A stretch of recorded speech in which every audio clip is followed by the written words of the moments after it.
Gênesis 13 vai nos dizer que Abraão e Ló se separam. Deus promete a Abraão a terra de Canaã. E também conta sobre a saída de Abraão da terra do Egito.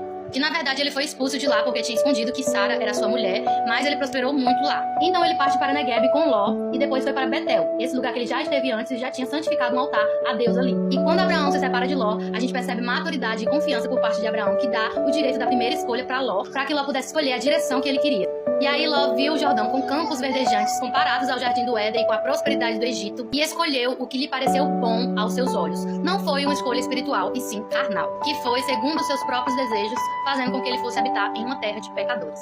Abraão confiou em Deus e Ló confiou no que ele viu. E mais uma vez Deus reafirma a sua aliança com Abraão, e Ló fez uma escolha egoísta, achando que seria próspero em uma terra fértil. E essa terra que no final lhe rendeu uma fuga de uma cidade destruída por Deus. E a escolha de Abraão lhe rendeu uma maravilhosa promessa que foi cumprida ao longo da história do povo de Israel. Tudo isso foi através da fé, assim como confirma o apóstolo Paulo em Romanos 4,16. Portanto, é pela fé, para que seja segundo a graça, a fim de que a promessa seja firme a toda a posteridade, não somente a que é da lei, mas também a que é da fé de Abraão, o qual é pai de todos. Versículo 21. E estando certíssimo de que o que ele tinha prometido também era poderoso para o fazer. E o povo de Israel apontava para Cristo e os descendentes, tanto judeus como gentios.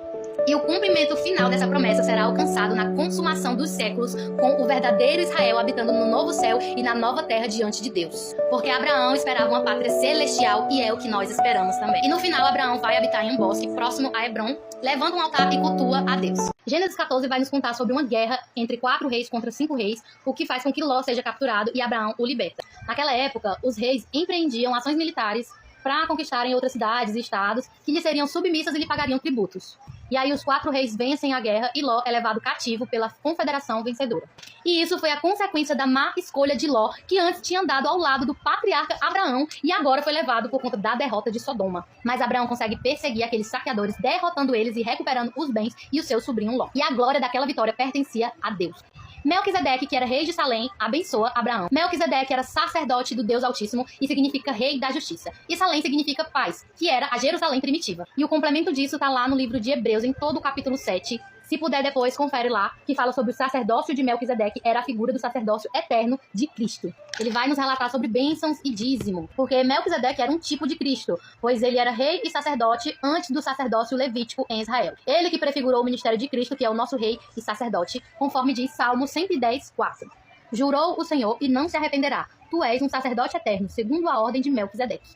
No final, Abraão tinha o direito de ficar com os bens conquistados, mas ele não quis ter ligação com o rei daquela intensidade de Gomorra.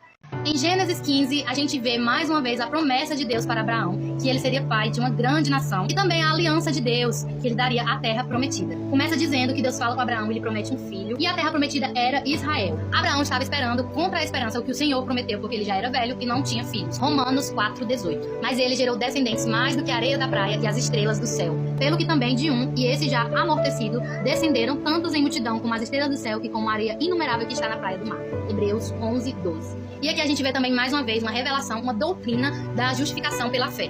Abraão foi justificado porque ele creu. Por isso, somente as obras não justificam o homem diante de Deus. Por exemplo, você trabalha e o seu salário é uma dívida pelo que você fez e não um favor. E lá no livro de Romanos, capítulo 4 e 5, fala muito sobre isso. O apóstolo Paulo nos ensina sobre a fé e a justificação. No capítulo 4 ele fala sobre Abraão que foi justificado pela fé e no 5 sobre a justificação pela fé e paz com Deus. Se puder, depois leiam. É muito edificante para nossas vidas esses capítulos. E ele também nos ensina em Gálatas que se temos fé, nós também somos filhos de Abraão. No capítulo 3, versículo 6, diz assim: assim como Abraão crê em Deus, isso lhe foi imputado como justiça. Sabeis, pois, que os que são da fé são filhos de Abraão. Também somos justificados tanto pela fé como pelas obras, e por isso somos chamados amigos de Deus. Olha o que diz em Tiago 2:22.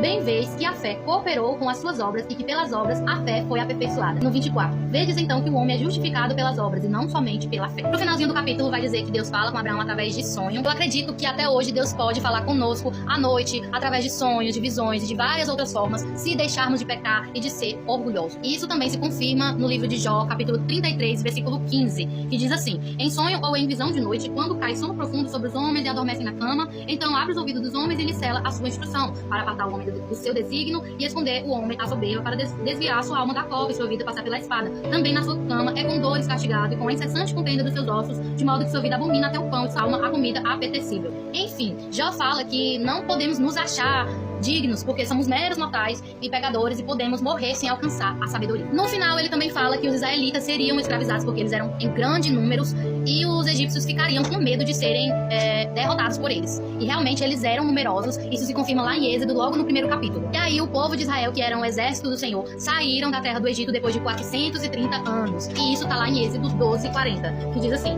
o tempo que os filhos de Israel habitaram no Egito foi de 430 anos. E aconteceu que, passados 430 anos, naquele mesmo dia, todos os exércitos do Senhor saíram da terra do Egito. Essa noite se guardará o Senhor, porque nela os tirou da terra do Egito. Esta é a noite do Senhor, que deve guardar todos os filhos de Israel nas suas gerações. E esse foi o tempo de escravidão dos hebreus no Egito, e Deus também prometeu julgar os opressores da descendência de Abraão e libertar o povo com grandes riquezas. Isso aconteceu só na 4ª geração, e alguns estudos dizem que foi por conta da iniquidade dos amorreus, que era o povo de Canaã, que foi por esse motivo.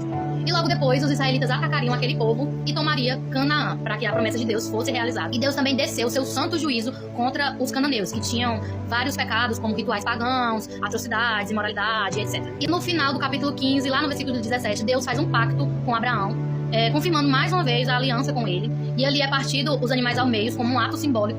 E para que esse pacto fosse estabelecido, as partes que faziam a aliança tinham que andar entre as metades dos animais, afirmando de que o mesmo deveria acontecer com a parte que quebrasse a aliança. Olha só o que diz Jeremias 34:18: e entregarei os homens que transpassaram o meu concerto, que não confirmaram as palavras do concerto, que fizeram diante de mim com o bezerro, que dividiram em 2 partes, passando pelo meio das 2 porções. Ou seja, eles estariam jurando ali pela própria vida. E quando Deus faz esse pacto, passa uma tocha de fogo ali no meio dos animais, que simbolizava a própria presença de Deus, que passou entre as partes dos animais, que simbolizou o juramento do próprio Deus, de que as promessas seriam cumpridas. E isso, mais uma vez, mostrou a imbalável fidelidade de Deus, que passou sozinho no meio do fogo.